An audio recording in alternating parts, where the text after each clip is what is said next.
Excuse me. Naturally, the minute I pushed the button, I started coughing. This is Dr. Martha Bone here, and I am recording the first lecture for Humanities 160.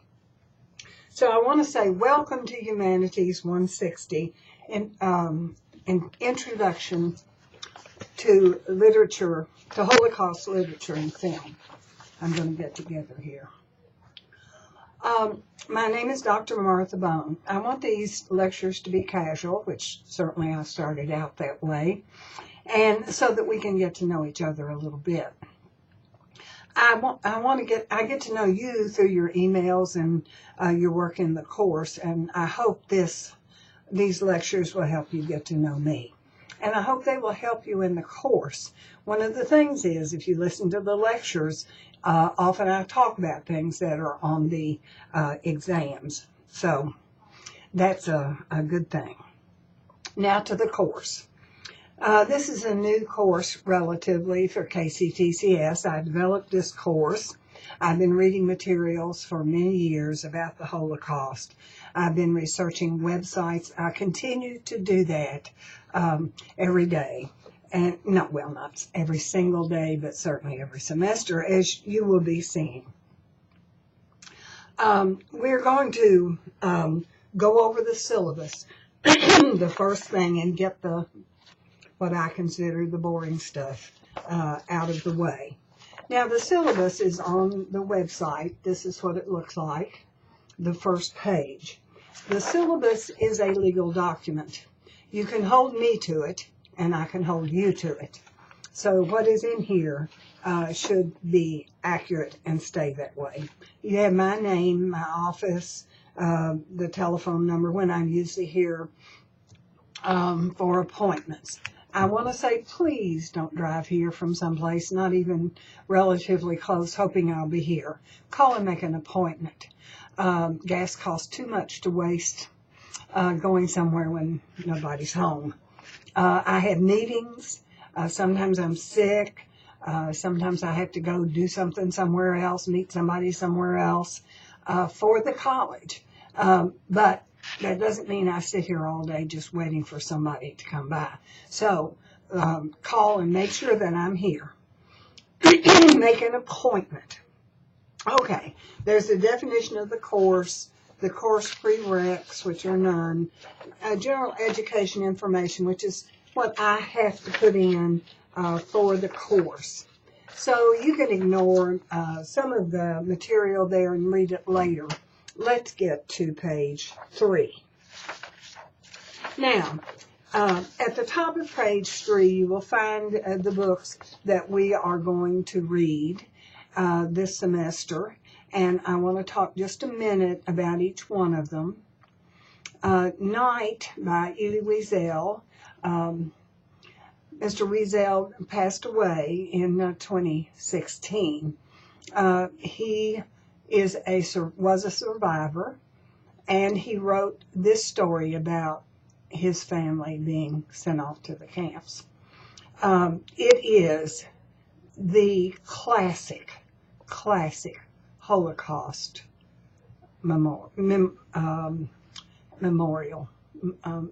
book, biography, if you like, although it's not really a biography.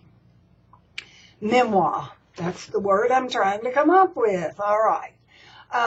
It's a horrifying and wonderfully horrifying book. Schindler's List is a very famous book because the movie was famous, and we are going to be watching the movie too.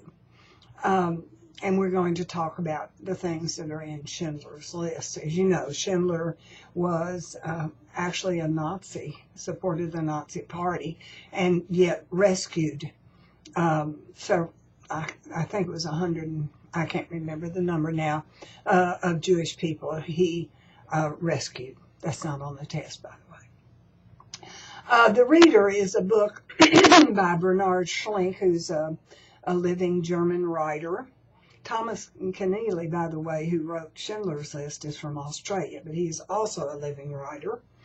The Reader is about Germany after the war.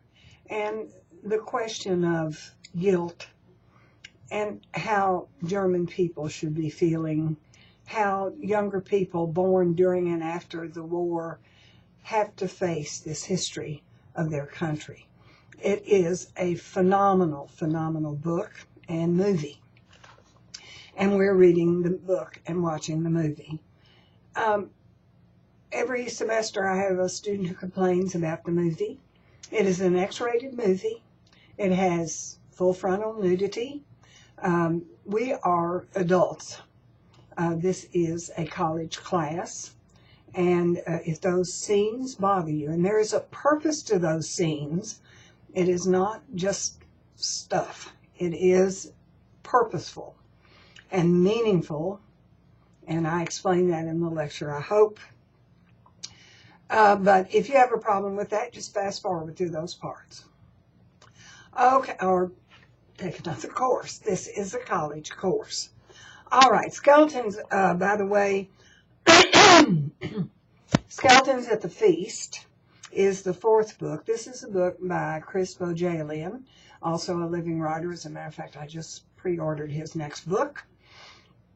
He is a marvelous writer. He's an Armenian, and there was a terrible murders taking place in Armenia, which are interesting. But he's writing here.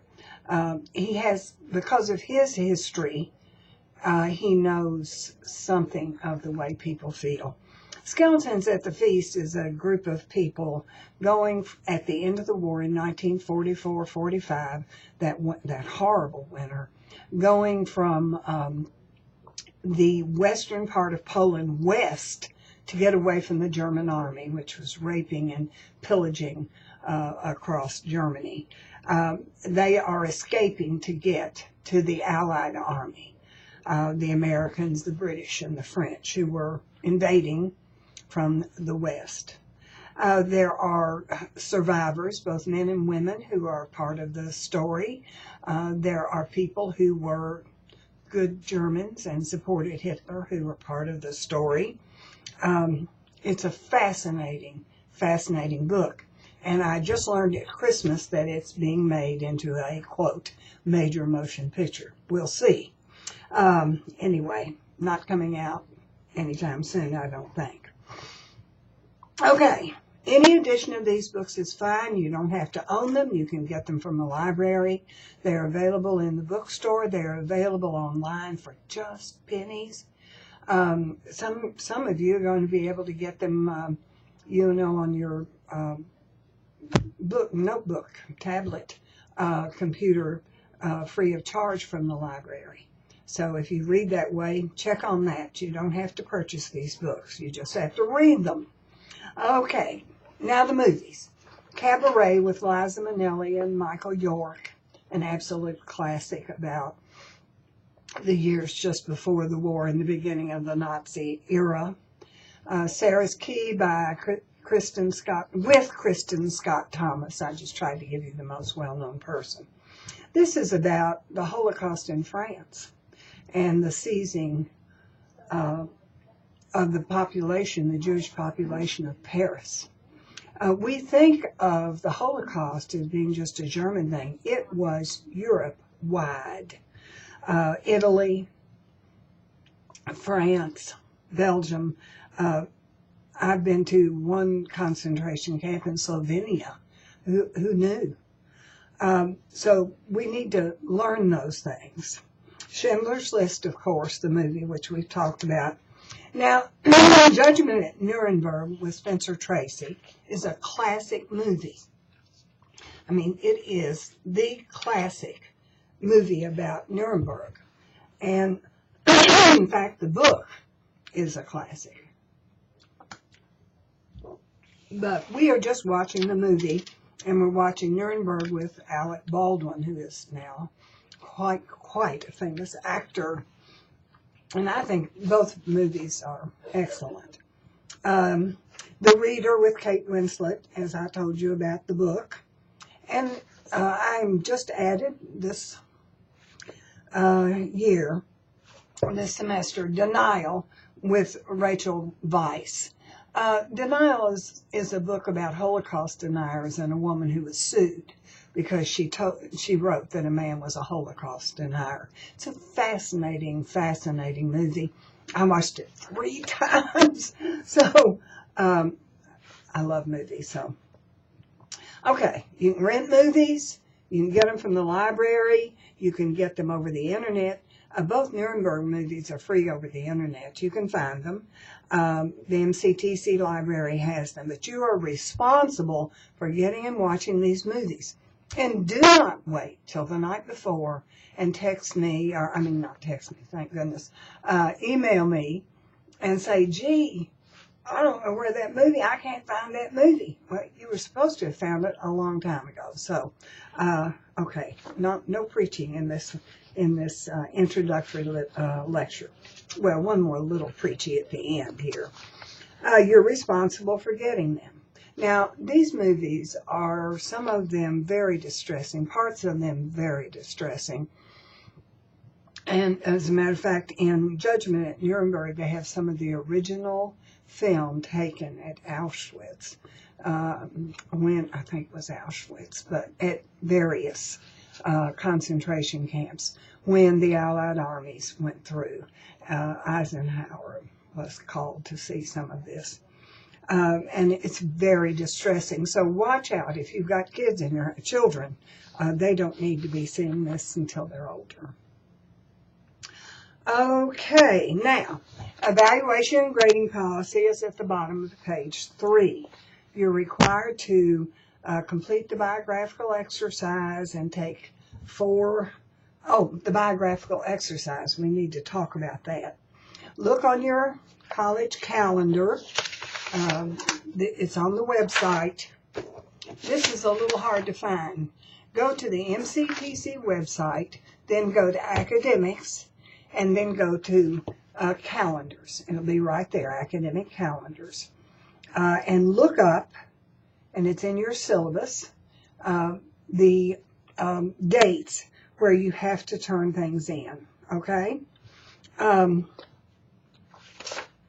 right. I don't understand. I think I got off score here. The grading is at the bottom of the page. It's at a certain number of points. We're doing this by the point system. I hope this works out this semester.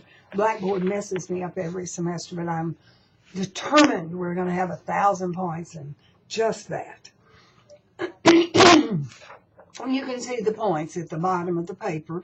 Every time a quiz or a test comes up, you'll be able to see how many points that is. Now, the biographical exercise is due before the no-show date. So look up the no-show date on your college calendar for whatever semester this is. Okay? I use these tapes for several semesters, so I don't want to give dates here. If you don't turn in the biographical exercise, and I will give an alert on Blackboard on your website for your course. If you don't turn it in by the no-show date, then I will turn you in as a no-show. I have no choice. And that can really affect and jeopardize your financial aid. So the biographical exercise is up on the website right now, and it shows you how to do it, and you get 25 points, I think. Did I put that? Oh, 50 points. All right. So you can do it. Now, I have what I think is a fairly funny thing, but you probably don't, about the statute of limitations. If you commit civil or criminal offenses, there's a statute of limitations, not on murder, by the way. But you have a certain number of time before that passes, and then you can't be prosecuted anymore. So if I stole a pencil in 1970, I can't be prosecuted anymore. It's past the statute of limitations. Well, I have a statute of limitations about grades, and it's 10 days. Check your grades, okay? If you call me 3 months from now at the 1st of May or the end of April, and you say, or November or December, if this is your fall semester. Gosh, I gotta be careful about those dates. I don't remember whether you did something. And you can say, I did that. I need those points. I cannot go back and give it to you. I'm not going to do that. If it's not on Blackboard, it doesn't count. Okay? I cannot remember. I have over 100 students. I cannot remember if you did an exercise 3 months ago. Okay? Point out those mistakes within 10 points. Now, the grading policy is a 10-point scale. It's on page 4. I want to point out at the bottom of page 4, there's the last day. If you don't turn things in, you get nothing for that. Every year I have students, if they had just done everything, they would have a better grade, or the grade they want, or they would be passing.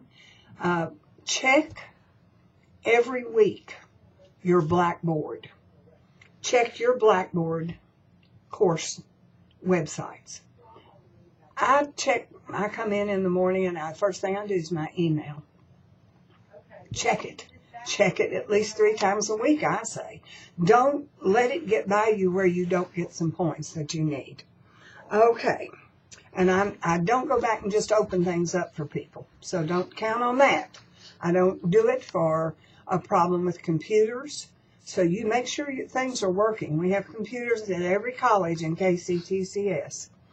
I don't do it because you forgot, because of cheating. So you may not be cheating, but I don't know you, so I have to follow the rules. All right, and midterm is the last day. Check your midterm date on your calendar. It's the last day that you can drop this course with a W, which doesn't affect your GPA. Now, the next thing I want to show you, which is on page 5 and 6, is the calendar. It's right here. And there's another copy up on your website, too. I put 2 up. We're going to go back to this in just a minute. These are the most important pages, this calendar. All right.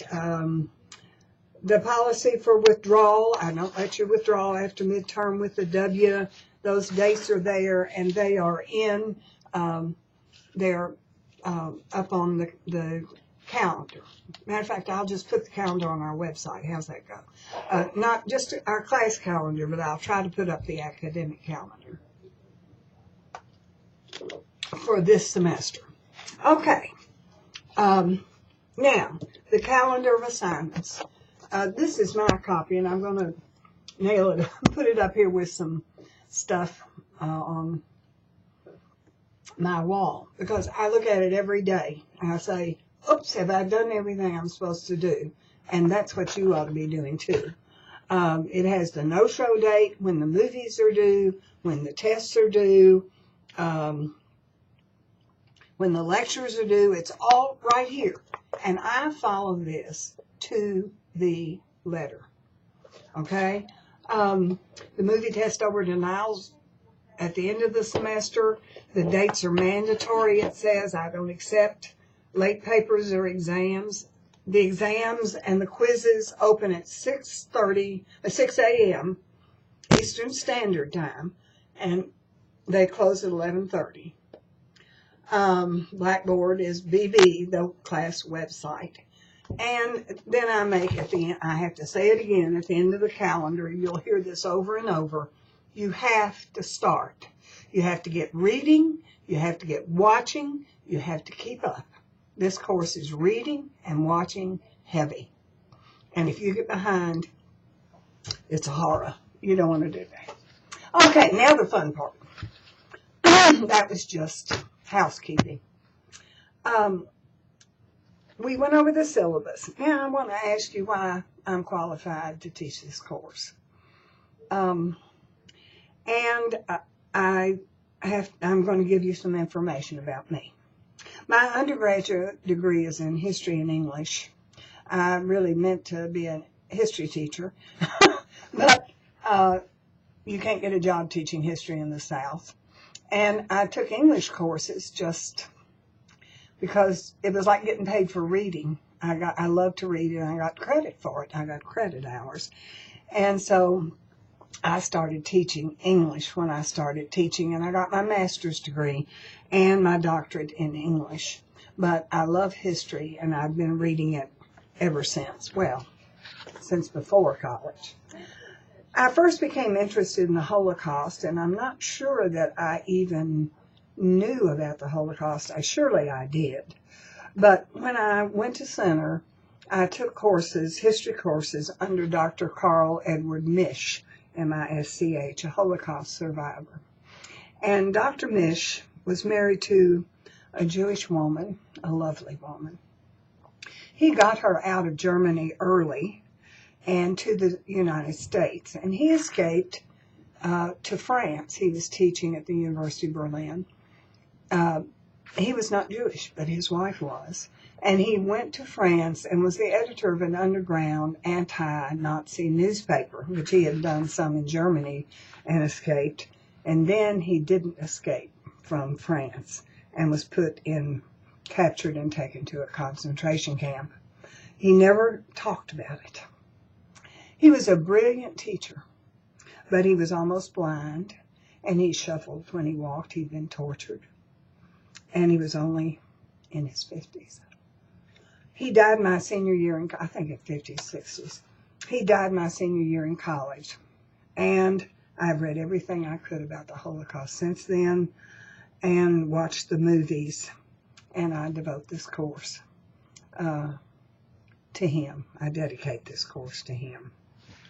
So I feel qualified. By the way, the necklace I'm wearing was made by a Holocaust survivor in Cincinnati, Ohio. There were many survivors. They are, of course, dying out now. But this was made by a Holocaust survivor I met at a craft fair. He and his granddaughter, and he had the numbers. He and his granddaughter had a jewelry shop near this craft show that I went to. And I bought this, I call it the Dancing Girl. So I love it because my granddaughter is a dancer, and because the man who made it was a Holocaust survivor. He is now deceased, but his granddaughter still has the jewelry store where she makes these very original pieces of jewelry. Anyway, you don't want to hear all about my jewelry. Well, I hope you do, because I think it's interesting. 3 years ago, more now, I traveled in Germany, and I saw there where Dr. Misch taught at the University of Berlin. I took the World War II walking tour of the city. Then I traveled to Nuremberg and to Munich, where Dr. Misch got his doctorate. We spent most of one day at Dachau, the very first concentration camp. I've also been to a small concentration camp in Trieste, Italy. We went to Slovenia the same day, but the concentration camp was in Trieste, Italy. I've been to the Holocaust Museum in Washington, D.C. twice. And by the way, Elie Wiesel, whose book we are reading, Night, had the idea for the Holocaust Museum, and he and President Jimmy Carter were the moving forces behind that museum. They have a wonderful website that you need to look up, today. I have also been to a Holocaust remembrance last year. Wait a minute. Anyway, it was the anniversary of the freeing of the rescue of people at Auschwitz in Poland, the biggest of the concentration camps, and the place that Wiesel calls the largest cemetery ever to exist. Anyway, in Cincinnati, they had at the Freedom Museum the Underground Railroad Museum. They had a display of pictures and remembrances, and the remembrances were from Holocaust survivors who lived in Cincinnati. It was wonderful, wonderful. It's not continuing, but I wish that it was. Now, I feel qualified to teach this course. It's not an intellectual deal. It's about learning what happened. I'm not sure whether that sentence was right or not, because of course it's intellectual, but it's just a basic introductory course, and I hope that it will make a difference to you. That's the purpose. There's another purpose I'm getting to at the end here. There's an entire library of books and movies about the Holocaust. You could spend your life reading and writing about it, and indeed some people do. I've tried to select good introductory and representative materials for this course. I've tried to keep them as up to date. Denial came out in 2016. The book Denial was written some years before. There's also a list of all the books and movies I've read and watched for this course, so students can continue their reading. It'll be up on the website. I need to put Denial on there. This is not a history course, but you have to know some history. And I'm going to recommend to you this timeline. It's just timeline of the Holocaust, 1933 to 45, and it's on the internet. Okay? If you are smart, you will go copy that so that you will have that and know the dates that we're talking about. Print a copy of this timeline or another reputable timeline. There may be one on the Holocaust Memorial website that I just recommended to you. Now, I want to talk to you a minute about depression. A few weeks ago, it's been a few years ago now, I read a book by Erickson called Complicity in the Holocaust. It is about the churches and the universities in Germany and how they were complicit in the Holocaust. I bought this book the last time I was at the Holocaust Museum. This book made me uber depressed. Uber, you know, is German. And I simply couldn't keep reading it. This may happen to you, so be careful. I couldn't bear it because these people were intellectuals. They were smart. They were teachers. And yet they went along with having all of the Jewish faculty fired, many of them arrested, and later, of course, many of them murdered. They didn't defend their Jewish friends and colleagues. One of the most horrible things about night is that it's the very neighbors that Elie Wiesel's family had lived with for years. Those neighbors turned against them. Horrible, horrible things. This can make you very depressed reading this. So be prepared for that and hang in there, okay? Remember the survivors. And remember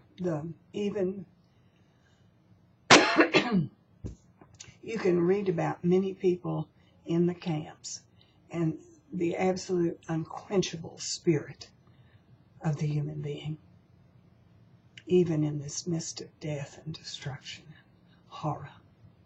Okay, don't get depressed. Just keep reading. The Holocaust, what is the Holocaust? Okay, we're talking here, what is the Holocaust? The Holocaust Chronicle, also on the website, on the internet. This is David Hogan, who's the editor. It's defined as a systematic, state-organized, let me correct that, state-organized persecution and murder of at least 6 million Jews. At least 6 million Jews. By as well as other groups, by Nazi Germany and its collaborators. So it's systematic, it's state organized, and the numbers are huge. The numbers are huge. The Nazis slaughtered 2/3 the Nazis and their collaborators, 2/3 of Europe's Jews, 2/3, and 1/3 of the world's Jewish population. In addition, Nazi Germany's genocidal policies destroyed millions of other defenseless people. Excuse me.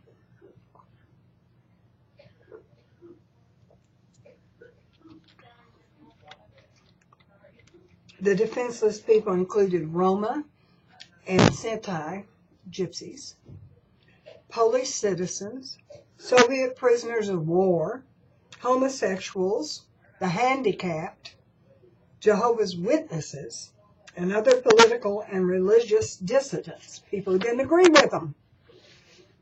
Now, I want you to remember about the homosexuals, because when you watch Cabaret,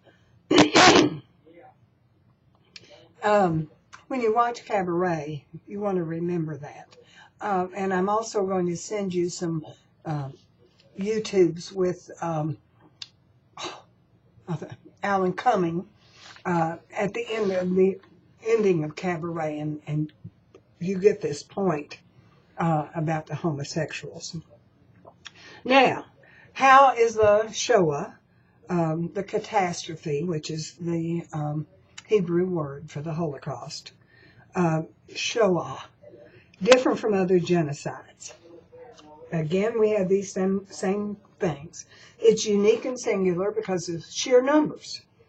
There were 6 million Jews and 5 million Gentiles murdered, at least, and most of these were civilian. Hitler said he was going to rid Germany and then Europe of Jews, and for the most part, he succeeded. Germany in 1933 had 200,000 Jews and a population of 82 million people. So, but he murdered 6 million. The Nazis murdered 6 million Jews. Obviously, it was not limited to Germany. Obviously, we need to remember that. Secondly, this was utterly senseless. Utterly senseless. There was no economic or political reason to do this, and the Holocaust deprived Germany of minds and hands desperately needed in the war. As a matter of fact, at the end of the war, when the troops desperately needed, watch that old movie Patton, the German troops desperately needed fuel for tanks. Adolf Hitler was taking that fuel and sending it to put Jews on trains to send them to Poland, to Auschwitz, so they could be gassed and murdered. It was senseless. It was senseless. And many of the people, Albert Einstein, for example, a huge example, had to leave Germany. After the war, people would talk about my German is better than your German, because many of the people in our space program were German scientists. The space program, atomic bombs, Hitler may have gotten the atom bomb because they had heavy water. They were working on it. But if he hadn't sent all these people to the gas chambers, some of the most brilliant minds in their country. All right, the third reason that this is, I'm not sure this is just for the Holocaust, but it raised profound problems for the religious community and for the academic communities. The people doing it, this is the fourth thing, the people doing it, which I've already said, were officials of an established legal authority. Think about this when you see the Nuremberg trials, the first movie with Spencer Tracy. the legal government and the people doing it, the industry of the country, the technology, the law of the country, all went into this horror and supported. I want you to read an article in the New York Times. This is 2013 this came out, but it is on the internet. It says the Holocaust just became more shocking. And it has a map, which is also on the internet, which shows you where there were concentration camps. Red dots all over Europe. Some of them just a few people, and some of them millions. And then the last reason the Holocaust is different from other murders is from other huge murders, and I'll talk about that in a minute. It had the complicity of the large part of the population. That's where the term good German comes from. You were a good German. You went along. It's not a compliment. By the way, George Clooney is in a movie. George Clooney's from Kentucky. You gotta love him. And he is in a movie called The Good German, based on a book by Alan, I can't call his last name, but I've read all Furst, F-U-R-S-T. I've read all of his books. He's wonderful. But it's a movie with George Clooney about what it meant to be a good German. And of course, The Reader is about that also. Now, what are the reasons for racism and prejudice? And folks, this is something we need to think about. Religion, especially in Soviet Russia. Soviet Russia has a horrible record toward its Jewish population. Secondly, we need somebody to look down on. It makes us feel better. It makes us feel better. We're angry, and it makes us feel better to look down on somebody. Fear, of course. We are all afraid of people who are different from ourselves. Stupidity, which is run amok. And it's part of the culture. It's in literature. If you read Hemingway or Faulkner, there's anti-Semitism. There were English fascists. There were English people who supported Hitler. Some of them in prison, thank goodness, during the war. And then the reason that we're taking this course, the reason I spend so much time on it, is because it's not going away. Anti-Semitism is not going away. Let me see where I put this article. There it is. This is January the 4th, 2017. And it's in the Cincinnati Enquirer. The Hebrew Union College, Jewish Institute of Religion, students. Hebrew Union College, Institute of Religion students arrived at a class Tuesday to find a large white swastika painted on the school sign facing Clifton Avenue. Right here. I thought I had a picture of the sign, but they painted it out as quickly as they could. And I'm sending those people some money this week. Just because we have to speak up. Anti-Semitism has not gone away. You have to say no. We all have to say no. That's not funny when jokes are made. We have to speak up. Why are we doing this? Why are the survivors speaking and writing?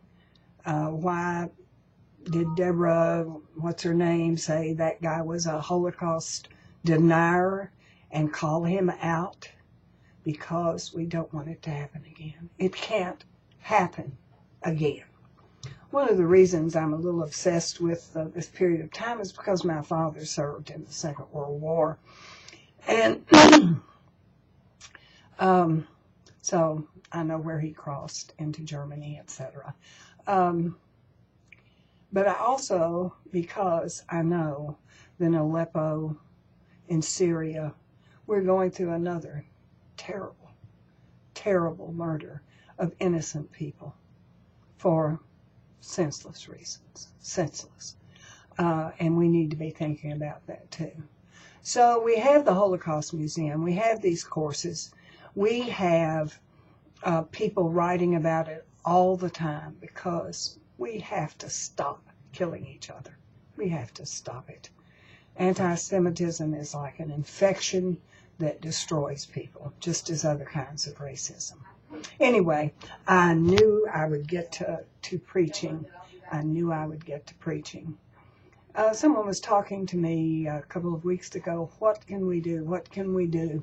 Speaking of Syria and other places.